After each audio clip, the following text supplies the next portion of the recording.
नमस्कार विद्यार्थी मित्रो, आज आपण financial markets structure and importance याबद्दल माहिती घेणार आहोत. यापूर्वीच्या लेक्चर सिरीजमध्ये आपण बँकिंग व्यवसायाशी संबंधित अनेक वेगवेगळ्या प्रकारच्या संकल्पना, विविध प्रकारचे प्रश्न, त्याचबरोबर reserve bank of India, monetary policy, RBI ॲक्टमधील काही महत्त्वाच्या तरतुदी यांचा अभ्यास केलेला असून आता आपण वित्तीय बाजारपेठेविषयी माहिती घेणार आहोत. विद्यार्थी मित्रो, वित्तीय बाजारपेठ ही त्या प्रत्येक देशातील एक अत्यंत महत्त्वाची बाजारपेठ असते. सर्वसाधारणपणे वित्तीय बाजारपेठ म्हणजे अशी व्यवस्था किंवा संरचना की जिच्या माध्यमातून विविध प्रकारच्या वित्तीय, बिगर वित्तीय मालमत्ता, त्याचबरोबर वेगवेगळ्या प्रकारच्या फायनान्शियल सिक्युरिटीज यांची देवघेव केली जाते किंवा त्यांची खरेदी विक्री करण्याची व्यवस्था केली जाते. अर्थात वित्तीय बाजारपेठेमध्ये अनेक वेगवेगळ्या प्रकारच्या बाजारपेठांचा त्यामध्ये समावेश होत असतो. तथापि या सर्व बाजारपेठा आपण सविस्तर पुढील लेक्चर सिरीजमध्ये अभ्यासणार आहोत. तथापि मुख्य संकल्पना व त्याची संरचना याचा अभ्यास आपण प्रस्तुत व्हिडिओमध्ये करणार आहोत. विद्यार्थी मित्रो, फायनान्शियल मार्केट हे एक असं मार्केट प्लेस आहे की जे फिजिकल मार्केट प्लेस असू शकतं किंवा व्हर्च्युअल असू शकतं. अलीकडील कालावधीमध्ये वित्तीय बाजारपेठेमध्ये फिजिकल मार्केट लोकेशनपेक्षा व्हर्च्युअल मार्केटवरती अधिक फोकस त्या ठिकाणी होत असल्याचे आपल्याला पाहावयास मिळते आहे. या मार्केट प्लॅटफॉर्मच्या माध्यमातून गुंतवणूकदार तसेच निधीची आवश्यकता असणाऱ्या कर्जदार किंवा ऋणको घटकांना विविध प्रकारच्या गुंतवणूक विषयक आणि कर्जविषयक सेवा देण्याची व्यवस्था या वित्तीय बाजारपेठेच्या माध्यमातून केलेली असते. इतर बाजारपेठांप्रमाणेच म्हणजेच कमॉडिटी मार्केटप्रमाणेच, त्याचबरोबर वेगवेगळ्या प्रकारच्या वस्तू बाजाराप्रमाणेच याही बाजारात खरेदी आणि विक्री यांचा व्यवहार होत असतो. परंतु या बाजारामध्ये वस्तू आणि सेवांचा खरेदी विक्रीचा बाजार असत नसून तो वेगवेगळ्या प्रकारच्या वित्तीय असेट्स, त्याचबरोबर सिक्युरिटींची खरेदी विक्री या ठिकाणी होत असते. या बाजारपेठेची आणखीन एक महत्त्वाची खासियत म्हणजे या बाजारपेठेमध्ये एकदा विकलेल्या असेट्स किंवा सिक्युरिटीची पुनर्विक्री किंवा पुनर्खरेदीची व्यवस्था देखील यामध्ये केलेली असते. आणखीन एक महत्त्वाचा भाग की जो वित्तीय बाजारपेठेविषयी आपणास माहीत असणं अत्यंत आवश्यक आहे आणि तो म्हणजे वित्तीय बाजारपेठेमध्ये एखाद्या वित्तीय असेटची किंवा सिक्युरिटीची खरेदी किंवा विक्री हे डिस्काउंटेड रेट किंवा प्रीमियम रेटला होऊ शकते. डिस्काउंटेड रेट म्हणजेच त्याच्यावरती छापलेल्या दर्शनी किमतीपेक्षा कमी किमतीला त्याची खरेदी आणि विक्री पूर्ण होणे म्हणजेच sale and purchase at discounted rate असं त्या ठिकाणी म्हटलं जातं. काही वेळेस अशा मालमत्ता किंवा वेगवेगळ्या प्रकारच्या वित्तीय सिक्युरिटीज यांची विक्री प्रीमियम रेटला त्या ठिकाणी होऊ शकते. म्हणजेच संबंधित सिक्युरिटीजवरती छापलेल्या दर्शनी किमतीपेक्षा अधिक किमतीस जेव्हा या सिक्युरिटीची खरेदी आणि विक्री होते तेव्हा त्यास sale and purchase at premium rate असे म्हटले जाते. त्याचबरोबर या संपूर्ण वित्तीय व्यवस्थेमध्ये अनेक वेगवेगळ्या प्रकारचे मध्यस्थ घटक म्हणजेच इंटरमेडिएटर्स काम करत असतात की ज्यामध्ये ब्रोकर्स, कन्सल्टंट, स्टॉक मार्केट्स, वेगवेगळ्या banking and non banking financial intermediaries याच्यामध्ये काम करत असतात. सर्वसाधारणपणे वित्तीय बाजारपेठेमध्ये अनेक वेगवेगळ्या प्रकारचे रेग्युलेटर्स किंवा नियंत्रक अधिसत्ता असल्याचे आपल्याला पाहायला मिळते.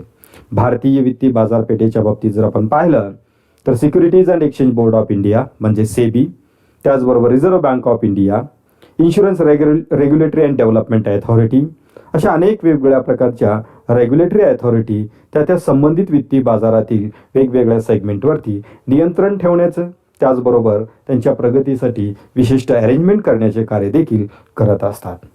यावरून आपणास सर्वसाधारणपणे वित्तीय बाजारपेठ म्हणजे काय हे आपणास लक्षात आलेले असेल. या व्यवस्थेमध्ये अनेक वेगवेगळ्या प्रकारचे घटक कार्यरत असतात. तथापि आपण या व्हिडिओच्या माध्यमातून फायनान्शियल मार्केटची एक सिंपल संरचना नेमकी कशी असते की याचा आपण या ठिकाणी अभ्यास करणार आहोत. प्रत्येक देशाच्या अर्थव्यवस्थेमधील वित्तीय बाजारपेठेत समाविष्ट असणारे बाजार, त्याचे उपबाजार, त्याचबरोबर त्याच्यामधल्या इंटरमेडियरीज आणि रेग्युलेटरी अथॉरिटीज ह्या वेगवेगळ्या त्या ठिकाणी असू शकतात. यामध्ये आपण पहिल्या सेक्शनमध्ये यामध्ये वेगवेगळ्या प्रकारचे मार्केट्स आपण दाखवलेले आहेत की ज्यामध्ये प्रामुख्याने 4 महत्त्वाचे वित्तीय बाजार याच्यामध्ये मेन्शन केलेले आहेत की ज्यामध्ये एक money market, second capital market, third forex market आणि चौथा त्याच्यामध्ये डेरिव्हेटिव्ह मार्केट. विद्यार्थी मित्रो, मनी मार्केट म्हणजेच 1 वर्ष किंवा त्यापेक्षा कमी मुदतीच्या निधीच्या देवाणघेवाणीची किंवा खरेदी विक्रीची व्यवस्था म्हणजेच मनी मार्केट किंवा त्यास आपण नाणे बाजार असं आपण म्हणतो. त्याचबरोबर दुसरा महत्त्वाचा बाजार म्हणजे कॅपिटल मार्केट किंवा त्यालाच भांडवल बाजार असं म्हटलं जातं, ज्या बाजार यंत्रणेच्या माध्यमातून दीर्घ मुदती निधीची देवाणघेवाण करण्याची व्यवस्था असते किंवा दीर्घ मुदती वित्तीय सिक्युरिटीची खरेदी आणि विक्री करण्याची व्यवस्था ज्या बाजाराच्या माध्यमातून केली जाते त्यास आपण कॅपिटल मार्केट किंवा भांडवल बाजार असं आपण म्हणतो. त्याचबरोबर तिसरा एक महत्त्वाचा बाजार म्हणजेच फॉरेक्स मार्केट. फॉरेक्स म्हणजेच फॉरेन एक्सचेंज मार्केट ही एक अशी बाजार व्यवस्था असते की ज्या बाजार व्यवस्थेच्या किंवा यंत्रणेच्या माध्यमातून वेगवेगळ्या देशातील चलनांची देवाणघेवाण किंवा अदलाबदल करून देण्याची व्यवस्था या यंत्रणेच्या माध्यमातून केली जाते आणि म्हणूनच याला फॉरेन एक्सचेंज म्हणजेच परकीय चलनाचे एक्सचेंज घडवून आणण्याची यंत्रणा असे आपण त्यासाठी म्हणू शकतो की ज्यास आपण फॉरेक्स मार्केट हा शॉर्ट फॉर्म यूज करत असतो. त्याचबरोबर भारतीय अर्थव्यवस्थेमध्येच नव्हे तर जगातील अनेक वेगवेगळ्या विकसनशील अर्थव्यवस्थांच्या मध्ये प्रामुख्याने नव्याने विकसित होत असणारा बाजार म्हणजेच डेरिव्हेटिव्ह मार्केट. डेरिव्हेटिव्ह म्हणजेच असे एक व्युत्पन्न सिक्युरिटी किंवा दस्तऐवज की ज्यामध्ये मूळ वस्तूच्या किमतीचा समावेश त्याच्यामध्ये असतो.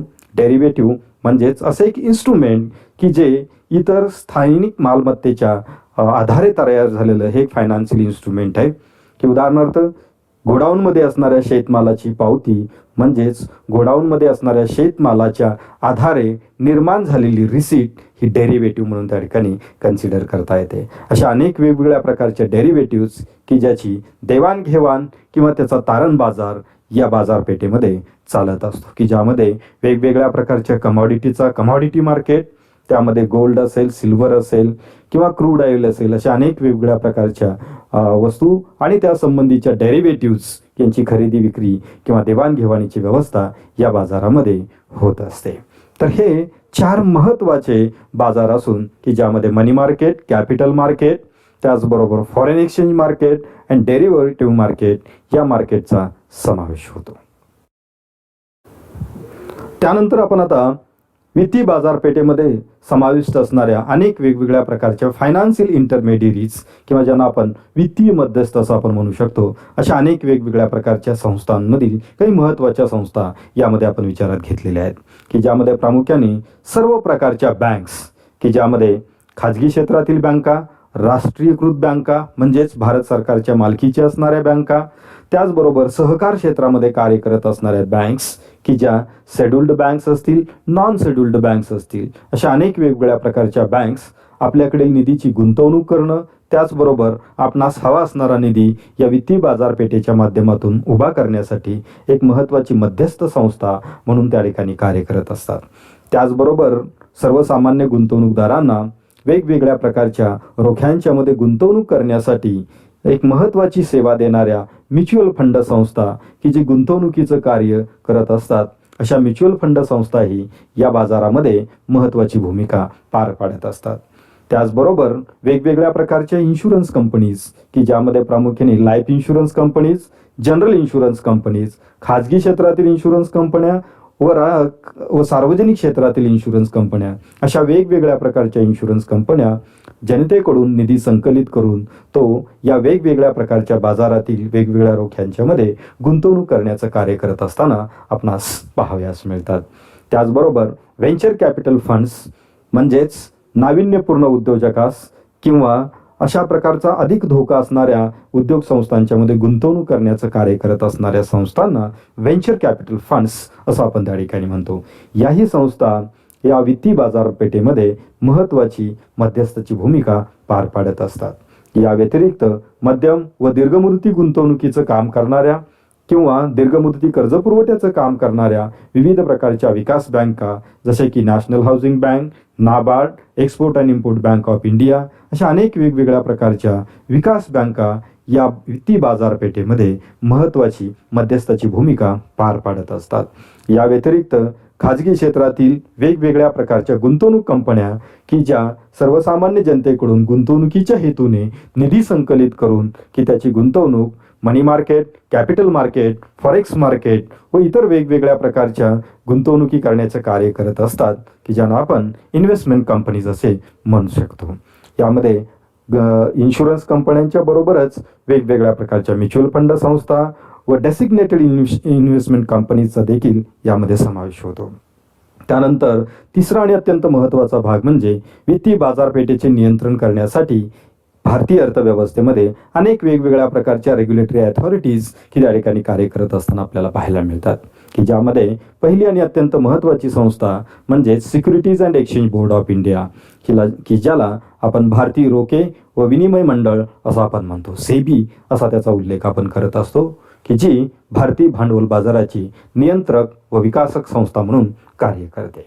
त्याचबरोबर रिझर्व्ह बँक ऑफ इंडिया ही भारतातील नाणे बाजार म्हणजेच मनी मार्केट, त्याचबरोबर फॉरेन एक्सचेंज मार्केट या दोन्ही बाजाराचं नियंत्रण करण्याचं कार्य रिझर्व्ह बँक ऑफ इंडिया करत असते.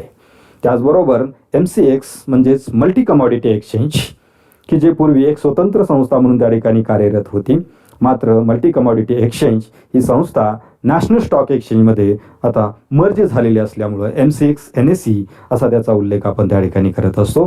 ही संस्था डेरिव्हेटिव्ह मार्केट व कमॉडिटी मार्केटमधील महत्त्वाच्या आर्थिक उलाढालीवरती नियंत्रण ठेवणं व त्याच्या विकासासाठी कार्य करत असते.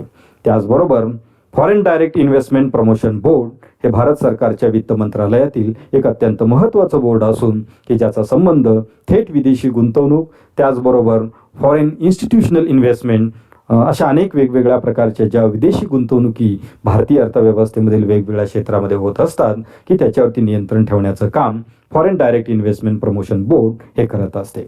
त्याचबरोबर all India mutual fund association of India ही त्या ठिकाणी एक अत्यंत महत्त्वाची संस्था आहे की जिचा उल्लेख MP असा त्या ठिकाणी केला जातो. या देशातील म्युच्युअल फंड संस्थांच्यावरती नियंत्रण ठेवणं व त्यांच्या विकासासाठी महत्त्वाचं योगदान या संस्थेच्या माध्यमातून दिलं जातं. त्या व्यतिरिक्त या देशातील लाईफ इन्शुरन्स कंपनीज व जनरल इन्शुरन्स कंपनीज यांचं नियंत्रण आणि विकास घडवून आणण्यासाठी इन्शुरन्स रेग्युलेटरी डेव्हलपमेंट अथॉरिटी म्हणजेच IRDA ही एक महत्त्वाची संस्था ही या रेग्युलेटरी अथॉरिटीमध्ये समाविष्ट असल्याचे आपल्याला दिसून येते. या व्यतिरिक्त अनेक वेगवेगळ्या प्रकारच्या मध्यस्थ संस्था या वित्तीय बाजारपेठेमध्ये कार्य करत असतात. आज आपण कॅपिटल मार्केटबद्दल अधिक माहिती घेणार आहोत. कॅपिटल मार्केट म्हणजेच भांडवल बाजार.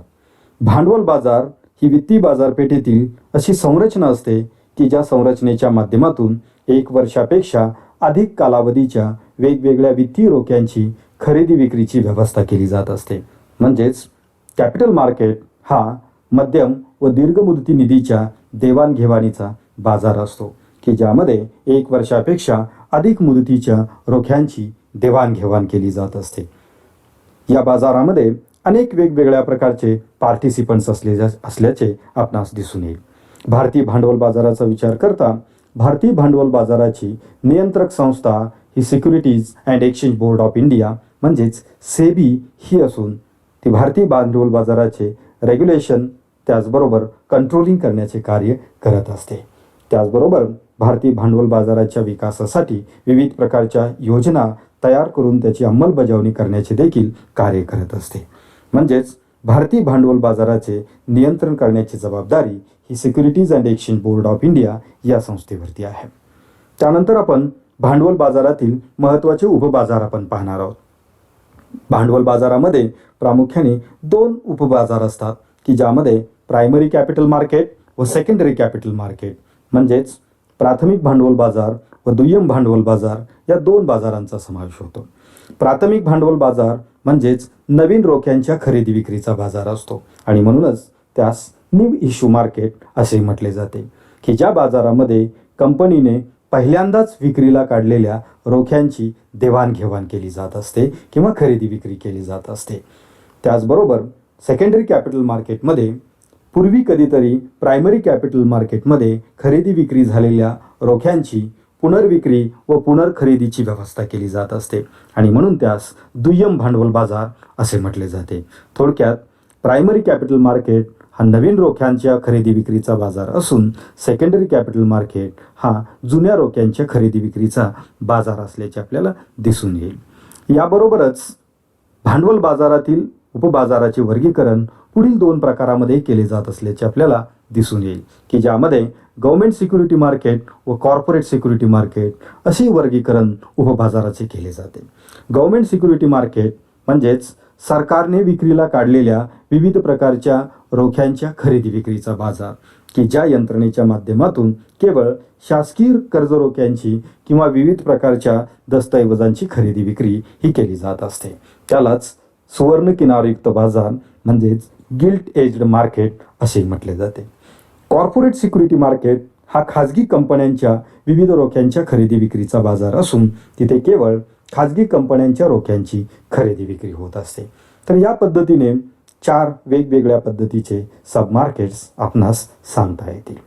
याबरोबरच भारतीय भांडवल बाजारामध्ये विविध प्रकारच्या बँका व वित्तीय संस्था महत्त्वाची भूमिका पार पाडत असतात की ज्यामध्ये प्रामुख्याने विविध प्रकारच्या राष्ट्रीयकृत बँका नॅशनलाइज्ड बँक्स, वेगवेगळ्या प्रकारच्या भारतीय खाजगी बँका की ज्यामध्ये old generation private sector banks, new generation private sector bank या दोन्ही प्रकारच्या बँका, विदेशी बँका, भारतातील शेड्यूल्ड व नॉन शेड्यूल्ड कोऑपरेटिव्ह बँक्स की ज्यांना सूचित व अनुसूचित सहकारी बँका असं आपण म्हणू शकतो.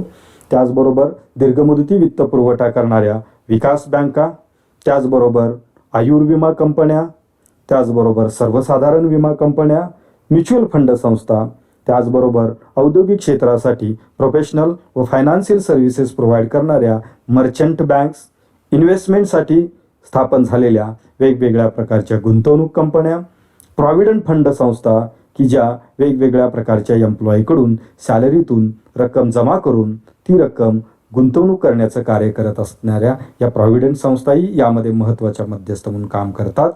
त्याचबरोबर साहसी प्रकल्पांसाठी व्हेंचर कॅपिटल सप्लाय करणाऱ्या व्हेंचर कॅपिटल फंड संस्था यांचाही समावेश की याच्यामध्ये करता येतो.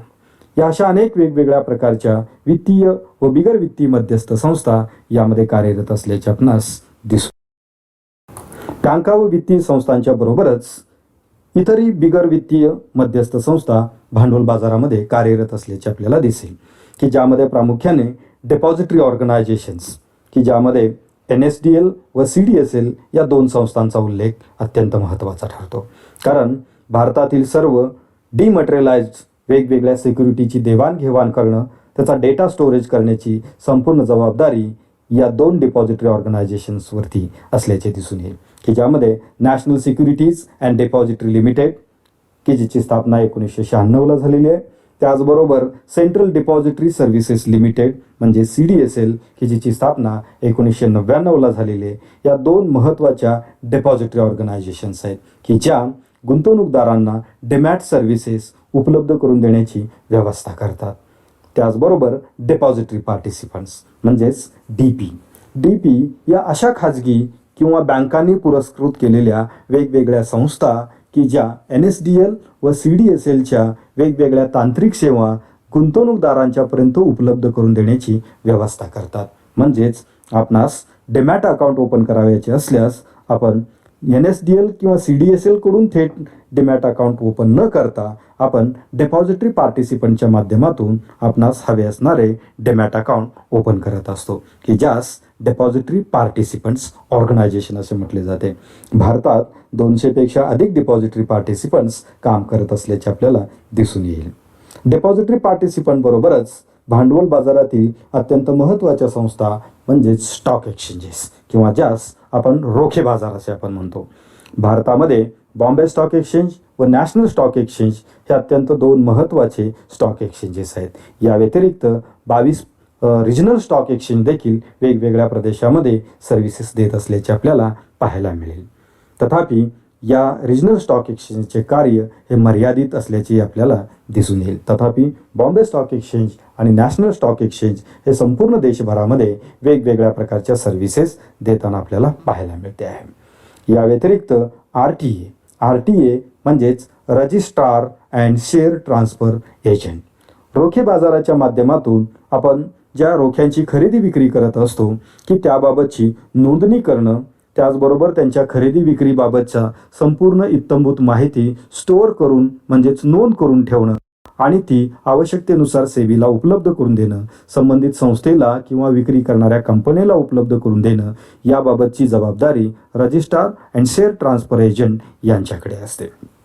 म्हणजेच रोखे बाजारातील संपूर्ण आर्थिक उलाढालीची नोंद करण्याची जबाबदारी registrar and share transfer agent यांनी स्वीकारलेली असते. त्याचबरोबर अंडररायटर ऑर्गनायझेशन्स म्हणजेच भाग विमेकारी संस्था. जेव्हा एखादी नवीन कंपनी आपले IPOs किंवा आपले रोखे मार्केटमध्ये विक्रीस आणते, तेव्हा सेबीच्या नियमानुसार किमान 60% इश्यू विक्री होण्याची आवश्यकता असते. ही अट पूर्ण न केल्यास संबंधित पब्लिक इश्यू हा रिजेक्ट केला जातो. अशा परिस्थितीमध्ये की त्यांना हे रोखे विक्रीची हमी देणारी संस्था म्हणजेच अंडररायटर ऑर्गनायझेशन किंवाच भाग विमेकारी संस्था. काही विशिष्ट परिस्थितीत एखादी कंपनी जेव्हा अपेक्षेप्रमाणे पब्लिक इश्यू सबस्क्राईब करून घेऊ शकत नाही, अशा परिस्थितीमध्ये मिनिमम विक्रीची अट पूर्ण करण्याची जबाबदारी या अंडररायटर ऑर्गनायझेशन स्वीकारत असतात.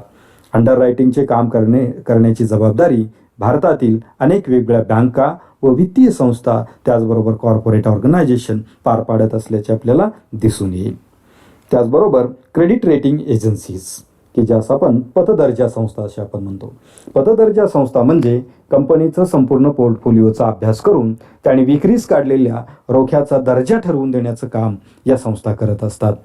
म्हणजेच एखाद्या विशिष्ट कंपनीने शेअरची विक्री काढलेली असल्यास त्यामध्ये असणारा धोका, भविष्यातील परताव्याचा दर व त्या कंपनीचा सक्सेसचा रेशो किंवा त्याविषयीच्या अपेक्षा अशा अनेक वेगवेगळ्या गोष्टींचा अभ्यास करून की त्याला दर्जा निश्चित करून दिला जातो की ज्याच्या आधारे गुंतवणूकदारांना त्यामध्ये असणारा धोका व त्यामधील परताव्याच्या दराबाबतचे अंदाज बांधता येणं शक्य होतं. त्याचबरोबर प्रायमरी डीलर्स किंवा PD. प्रायमरी डीलर्स म्हणजे अशा ऑर्गनायझेशन्स की ज्या शासकीय कर्जरोख्यांच्या खरेदी विक्रीची व्यवस्था करत असतात. प्रत्यक्षात पाहता बँक ऑफ इंडियाकडून शासकीय कर्जरोख्यांची खरेदी विक्री होत असताना त्यासाठीची सिस्टम अरेंजमेंट प्रोव्हाइड करण्याचं काम प्रायमरी डीलर्स ऑर्गनायझेशन करत असतात. या संस्था यामध्ये अत्यंत महत्त्वाची भूमिका पार पाडतात. या व्यतिरिक्त ब्रोकर्स म्हणजे स्टॉक एक्सचेंजेसमध्ये सर्वसामान्य गुंतवणूकदारांना विविध प्रकारच्या कन्सल्टन्सी सर्व्हिसेस त्याबरोबरच खरेदी विक्रीसाठीची व्यवस्था करून देण्याची जबाबदारी या ब्रोकर्सवरती असते. ब्रोकरमध्ये अनेक वेगवेगळ्या प्रकारचे प्रकार हे असल्याचे आपल्याला दिसून येतील की ज्यामध्ये जॉबर्स, ब्रोकर्स, डीलर्स असे अनेक वेगळे तारणीवाला, मंदीवाला, तेजीवाला असे वेगवेगळ्या प्रकारचे ब्रोकरचे प्रकार आपल्याला पाहायला मिळतील. या व्यतिरिक्त कस्टोडियन म्हणजे हे संपूर्ण डिजिटल ट्रान्झॅक्शन्स किंवा वेगवेगळ्या प्रकारच्या रोख्यांची कस्टडीची जबाबदारी पार पाडणाऱ्या या कस्टोडियन ऑर्गनायझेशन असतात. या व्यतिरिक्त फॉरेन इन्स्टिट्यूशनल इन्व्हेस्टर्स म्हणजेच परदेशातील अशा गुंतवणूकदार संस्था की ज्या सेबीनी मान्यता दिलेल्या असून की त्या भारतीय भांडवल बाजारामध्ये गुंतवणूक करण्याचे कार्य करत असतात की ज्यास आपण फॉरेन इन्स्टिट्यूशनल इन्व्हेस्टर्स असं आपण म्हणतो. अशा अनेक वेगवेगळ्या प्रकारच्या पार्टिसिपंट्स किंवा मध्यस्थ संस्था भांडवल बाजारामध्ये कार्यरत असल्याचे आपल्याला दिसून येईल. त्यानंतर आता आपण प्रायमरी कॅपिटल मार्केटमधील वेगवेगळ्या प्रकारचे इश्यूज व त्यासंबंधीच्या तरतुदी आपण पाहणार आहोत. विद्यार्थी मित्रो, प्राथमिक भांडवल बाजार हा न्यू इश्यू मार्केट असून म्हणजेच या ठिकाणी नवीन रोख्यांची खरेदी विक्रीची व्यवस्था केलेली असते. परंतु ही विक्री करत असताना 4 वेगवेगळ्या पद्धतीने त्याची विक्री केली जात असते की ज्यामध्ये पहिला महत्त्वाचा प्रकार म्हणजे पब्लिक इश्यू. पब्लिक इश्यू म्हणजेच जेव्हा एखादी कंपनी आपले रोखे पहिल्यांदाच जाहीरपणे विक्रीस काढते आणि त्याबाबतची नोटीस सर्व गुंतवणूकदारांच्यासाठी काढत असते, त्यास आपण पब्लिक इश्यू आपण म्हणतो. त्यामध्ये 2 महत्त्वाचे प्रकार येतात. जेव्हा एखादी नवीन कंपनी पहिल्यांदाच आपले रोखे विक्रीस काढते त्यास इनिशियल पब्लिक ऑफर म्हणजेच IPO असे म्हटले जाते.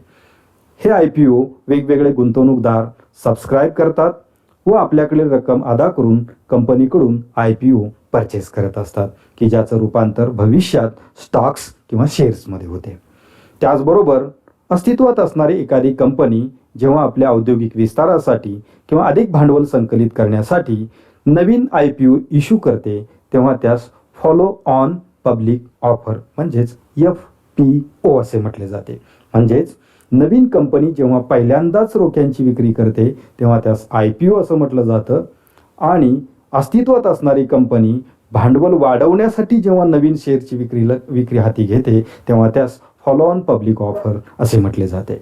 त्यानंतर दुसरा प्रकार म्हणजे राईट इश्यू. राईट इश्यू म्हणजेच ॲडिशनल शेअर्स विक्री करण्याची अशी व्यवस्था की ज्यामध्ये विद्यमान भागधारकांना विशिष्ट रक्कम घेऊन की त्यांना अधिकचे शेअर्स अदा केले जात असतात की ज्यास राईट इश्यू असं म्हटलं जातं. म्हणजेच विद्यमान भागधारकांना अधिक शेअर्स देण्याची ही एक प्रक्रिया असते की ज्यामध्ये कंपनी अधिक भांडवल संकलित करण्यासाठी ही पद्धती वापरत असते. त्याचबरोबर तिसरा महत्त्वाचा प्रकार म्हणजे बोनस इश्यू.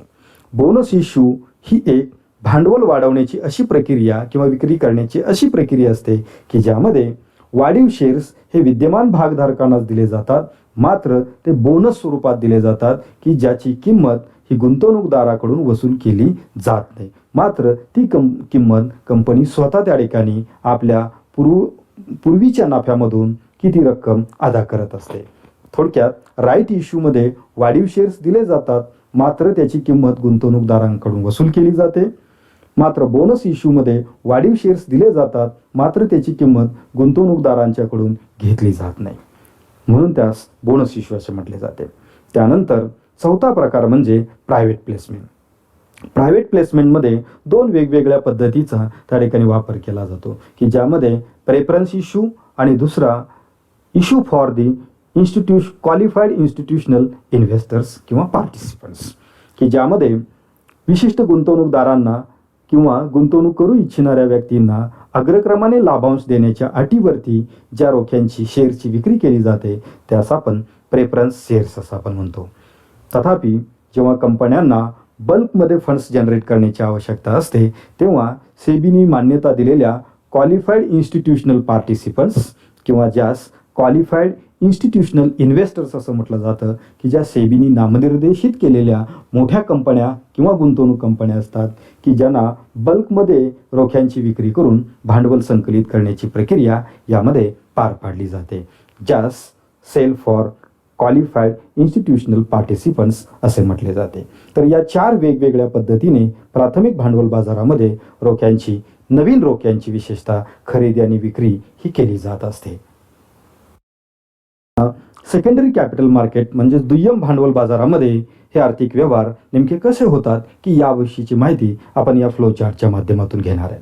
आताच आपण प्रायमरी कॅपिटल मार्केटमध्ये जे वेगवेगळ्या प्रकारचे रोखे विक्रीचे व्यवहार केले जातात त्याचे आपण विविध प्रकार त्या ठिकाणी आपण पाहिलेले आहेत की यामध्ये पहिल्या बाबीमध्ये आपल्याला या ठिकाणी मी आवर्जून सांगेन की जेव्हा एखादा गुंतवणूकदार IPO परचेस करतो किंवा त्यास राईट इश्यू प्राप्त होतात किंवा त्यास बोनस इश्यू प्राप्त होतात किंवा तो गुंतवणूकदार स्टॉक मार्केटमधून शेअर्स किंवा रोखे खरेदी करतो, त्याचबरोबर विविध प्रकारच्या सिक्युरिटीज खरेदी करतो, तेव्हा तो आपल्या डीमॅटमध्ये होल्ड करून ठेवतो की ही demat service depository participants NSDL किंवा CDSL द्वारे आपल्याला त्या उपलब्ध करून देत असतात आणि ज्यामध्ये आपण डिमटेरियलाइज्ड फॉर्ममध्ये म्हणजेच डीमॅट फॉर्ममध्ये वेगवेगळ्या प्रकारचे शेअर्स, डिबेंचर्स, बॉन्ड्स व इतर सिक्युरिटीज आपण होल्डिंग करून ठेवत असतो.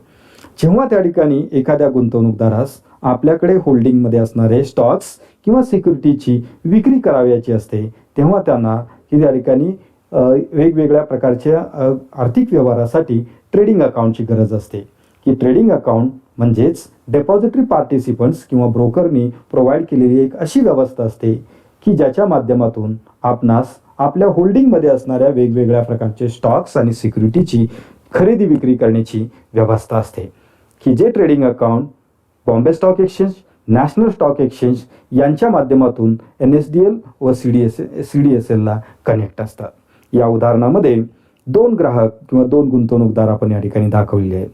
ए की ज्यांनी डीमॅटमध्ये आपल्या शेअर्स किंवा डिबेंचर्स किंवा बॉन्ड्स होल्डिंग केलेले आहेत आणि बी गुंतवणूकदार की रोखे खरेदी करू इच्छितोय, की यामध्ये जेव्हा ए व्यक्ती आपल्याकडील शेअर्स बी व्यक्तीला विक्री करण्याचं त्या ठिकाणी नियोजन करेल, तेव्हा ट्रेडिंग अकाउंटच्या माध्यमातून, ट्रेडिंग प्लॅटफॉर्मच्या माध्यमातून दोघेही आपल्या डिमांड अँड सप्लायची ऑर्डर प्लेस करतील.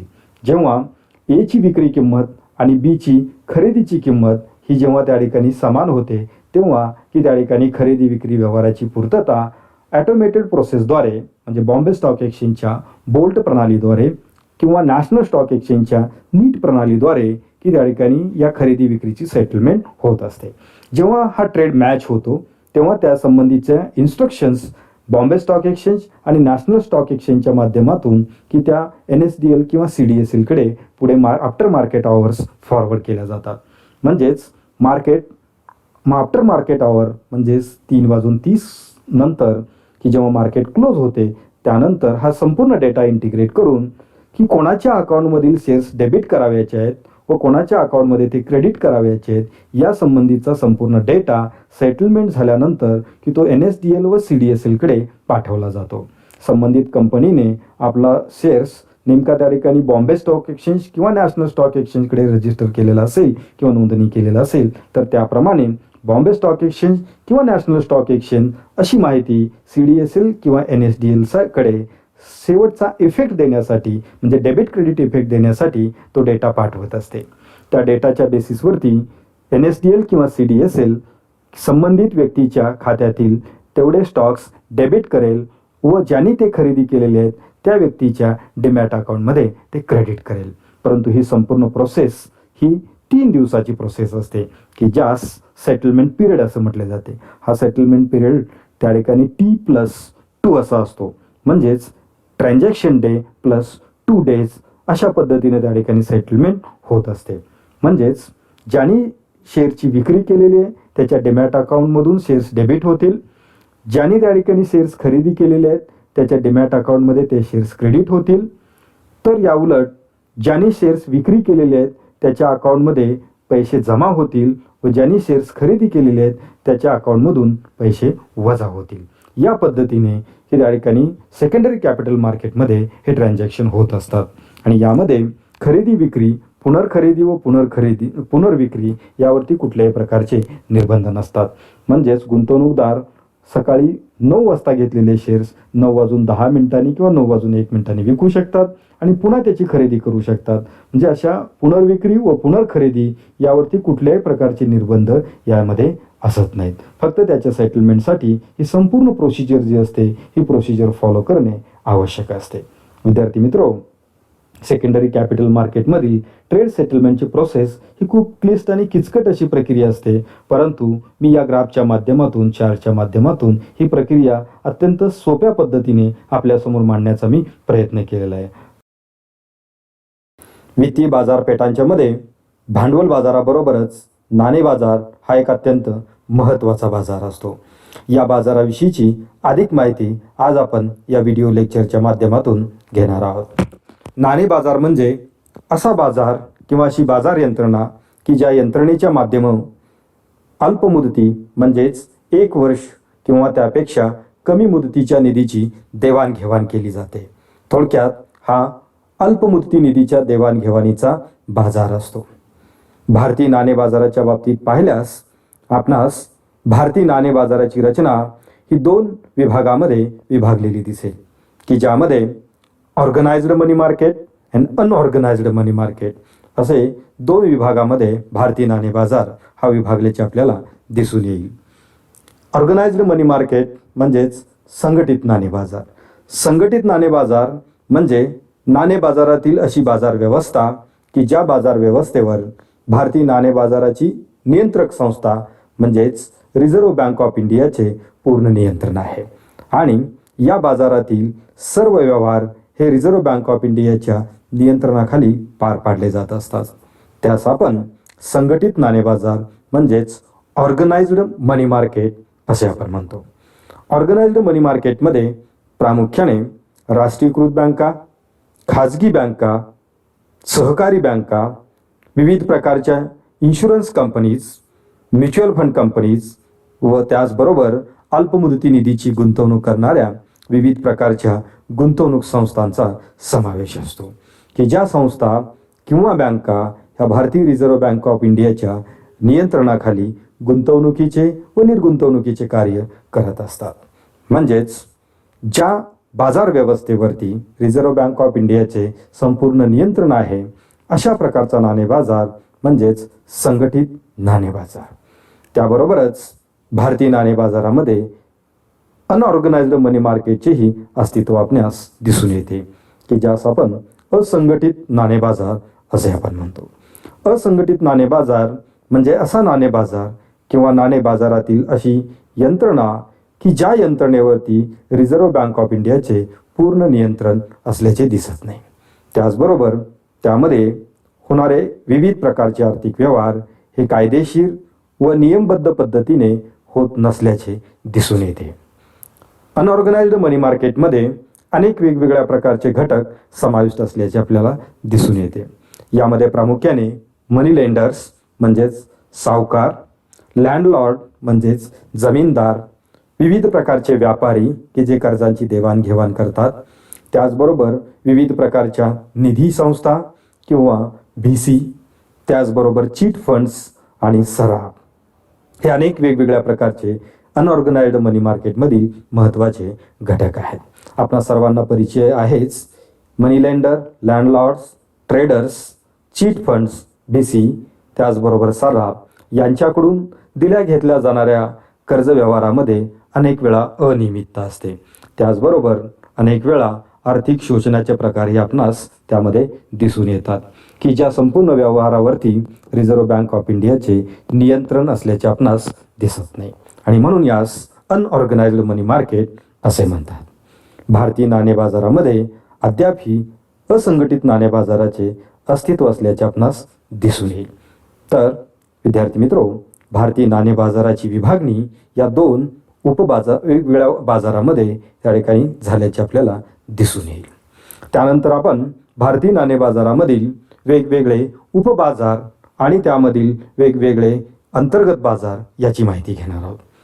भारतीय नाणे बाजारामध्ये प्रामुख्याने डेट मार्केट म्हणजेच अल्पमुदती कर्जांचा बाजार हा एक अत्यंत महत्त्वाचा बाजार असून त्यामध्ये प्रामुख्याने कॉल मनी मार्केट, नोटीस मनी आणि टर्म मनी या तीन वेगवेगळ्या प्रकारच्या व्यवहारांचा समावेश होतो.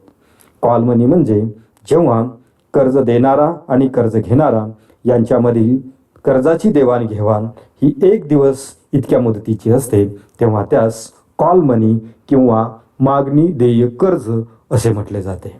त्यानंतर 2 दिवस ते 14 दिवस मुदतीच्या कर्जाची जी देवाणघेवाण केली जाते त्यास आपण नोटीस मनी म्हणजेच अल्प सूचना कर्जे असे म्हटले जाते, की ज्याची मुदत 2 दिवस ते 14 दिवस इतकी असते. त्याबरोबरच 14 दिवसापेक्षा अधिक मुदत असलेली, त्याचबरोबर 1 वर्षापेक्षा कमी मुदत असलेल्या कर्जास टर्म मनी असे म्हटले जाते. भारतीय नाणे बाजारात किंबहुना सर्व प्रकारच्या नाणे बाजारात दिली जाणारी कर्जे ही जास्तीत जास्त 1 वर्ष मुदतीची असल्यामुळे टर्म मनी मार्केटमध्ये 14 दिवसापेक्षा अधिक मुदत असणारे आणि 1 वर्षापेक्षा कमी मुदत असणाऱ्या कर्जांची देवाणघेवाण ही टर्म मनीच्या माध्यमातून केली जात असते. तर या तिन्ही व्यवहारास डेट मार्केटमधील व्यवहार असे म्हटले जाते. त्यानंतर भारतीय मनी मार्केटमध्ये बिल मार्केट्स हे अत्यंत महत्त्वाचे मार्केट्स असून त्यामध्ये प्रामुख्याने ट्रेझरी बिल्स मार्केट म्हणजेच T-बिल मार्केट. ट्रेझरी बिल्स म्हणजेच भारत सरकारला अल्पमुदती कर्जाची व्यवस्था करण्यासाठी रिझर्व्ह बँक ऑफ इंडिया ज्या बिलची विक्री करत असते किंवा सिक्युरिटीची विक्री करत असते त्या सिक्युरिटीज ट्रेझरी बिल्स असे म्हटले जाते. मराठीमध्ये आपण त्यास कोषागार हुंड्या असे आपण म्हणतो, की ज्यांची मुदत ही प्रामुख्याने 91 दिवस, 181 दिवस व 364 दिवस इतकी असते. म्हणजेच भारत सरकारला जेव्हा अल्पमुदती कर्जाची आवश्यकता असते तेव्हा भारत सरकारच्या वतीने रिझर्व्ह बँक ऑफ इंडिया या ट्रेझरी बिलची विक्री करत असते व मुदतपूर्तीनंतर त्याची पुनर्खरेदी ही केली जात असते. त्यानंतर commercial bill market. Commercial bill market म्हणजे व्यापारी हुंड्यांचा बाजार. व्यापारी हुंड्या म्हणजे जेव्हा 2 व्यापारी एकमेकांमध्ये उधारीचे व्यवहार करत असतात त्या अशा व्यवस्थेमध्ये जेव्हा एक व्यापारी दुसऱ्या व्यापाऱ्याला रक्कम अदा करण्याविषयीचा जो लेखी आदेश देतो त्यास आपण कमर्शियल बिल किंवा बिल ऑफ एक्सचेंज म्हणतो, ज्यास व्यापारी हुंडी असे म्हटले जाते. या व्यापारी हुंड्या बँकांच्याकडे वटवून त्याच्यावरती कर्जाची सुविधा देणं, त्याचबरोबर वटवलेल्या हुंड्या RBI कडून पुनर्वटवणूक करण्याचे व्यवसाय चालत असतो, की या व्यवहारास कमर्शियल बिल मार्केटमध्ये अत्यंत महत्त्व आहे, की ज्याच्या माध्यमातून बँकांना कमिशन व एक मोठा व्यवसाय प्राप्त होत असतो. अशा प्रकारे भारतीय नाणे बाजारात ट्रेझरी बिल मार्केट व कमर्शियल बिल मार्केट असे दोन वेगवेगळ्या प्रकारचे बाजार दिसून येतात. त्यानंतर भारतीय नाणे बाजारामध्ये सर्टिफिकेट्स ऑफ डिपॉझिट मार्केट हा एक अत्यंत महत्त्वाचा उपबाजार दिसून येतो, की ज्यास CD मार्केट असे म्हटले जाते. सर्टिफिकेट ऑफ डिपॉझिट म्हणजे रिझर्व्ह बँक ऑफ इंडियानी परवानगी दिलेल्या बँकिंग व वित्तीय संस्था जेव्हा बल्कमध्ये ठेवी गोळा करण्यासाठी म्हणजेच मोठ्या रकमेच्या ठेवी गोळा करण्यासाठी जी प्रमाणपत्रे विक्रीस काढतात त्या प्रमाणपत्रास सर्टिफिकेट ऑफ डिपॉझिट्स असे म्हटले जाते. त्याच्या देवाणघेवाणीचा व त्याच्या तारणावरती कर्ज व्यवहार करण्याचा एक मोठा बाजार या व्यवस्थेमध्ये उपलब्ध असल्याचे आपल्याला दिसून येते, की ज्यास आपण सर्टिफिकेट्स ऑफ डिपॉझिट मार्केट असे आपण म्हणत असतो. त्यानंतर commercial paper market. Commercial paper म्हणजे रिझर्व्ह बँक ऑफ इंडियानी परवानगी दिलेल्या कॉर्पोरेट कंपन्या की ज्यांनी बल्क भांडवल उभे करण्यासाठी जे पतपत्र विक्रीस काढलेले आहे त्यास आपण व्यापारी पतपत्र किंवा कमर्शियल पेपर असे आपण म्हणतो, की ज्याच्या आधारे या खाजगी कंपन्या सार्वजनिक जनतेकडून पब्लिककडून मोठ्या प्रमाणात निधी उभा करत असतात. अशा प्रकारच्या पतपत्रास कमर्शियल पेपर असे म्हटले जाते. त्याच्या देवाणघेवाणीचा बाजार म्हणजेच कमर्शियल पेपर मार्केट. त्यानंतर इंटर कॉर्पोरेट डिपॉझिट मार्केट, की ज्यास ICD मार्केट असेही म्हटले जाते. इंटर कॉर्पोरेट डिपॉझिट मार्केट म्हणजेच एक उद्योग जेव्हा दुसऱ्या उद्योगाकडून डिपॉझिट्स ॲक्सेप्ट करतो तेव्हा त्यास इंटर कॉर्पोरेट डिपॉझिट्स असे म्हटले जाते. म्हणजेच उद्योगांतर्गत एकमेकाच्या निधीच्या गरजा भागवण्यासाठी एक उद्योजक दुसऱ्या उद्योजकाकडून डिपॉझिट्स घेत असतो. म्हणजेच निधीच्या गरजेची पूर्तता करण्यासाठी बँका व वित्तीय संस्थांच्याकडून कर्ज घेण्याऐवजी दुसऱ्या उद्योजकांकडून डिपॉझिट ॲक्सेप्ट करण्याची ही जी पद्धती आहे त्यास आपण इंटर कॉर्पोरेट डिपॉझिट्स आपण म्हणतो. या इंटर कॉर्पोरेट डिपॉझिटच्या देवाणघेवाणीचा स्वतंत्र बाजार भारतीय नाणे बाजारात अस्तित्वात असल्याचे आपल्यास दिसून येते. त्याचबरोबर शॉर्ट टर्म सिक्युरिटी मार्केट, की ज्यामध्ये अल्प मुदतीच्या कर्ज रोख्यांच्या देवाणघेवाणीची व्यवस्था केलेली असते, की ज्यामध्ये 1 वर्षापेक्षा कमी मुदतीच्या सिक्युरिटीची खरेदी विक्री केली जात असते आणि म्हणून त्यास आपण शॉर्ट टर्म सिक्युरिटी मार्केट असे आपण म्हणतो. आणि याबरोबरच भारतीय नाणे बाजारात 1997 पासून नव्याने विकसित झालेला एक महत्त्वाचा बाजार म्हणजे मनी मार्केट म्युच्युअल फंड.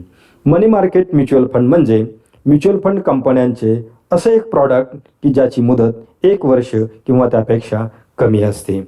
अशा म्युच्युअल फंड संस्था 1 वर्षापेक्षा कमी मुदतीच्या निधीची देवाणघेवाण त्या युनिटच्या माध्यमातून म्युच्युअल फंड युनिटच्या माध्यमातून करत असतात, की ज्याचे व्यवहार मनी मार्केटच्या नियंत्रणाखाली होत असतात आणि म्हणून त्यास मनी मार्केट म्युच्युअल फंड असे म्हटले जाते.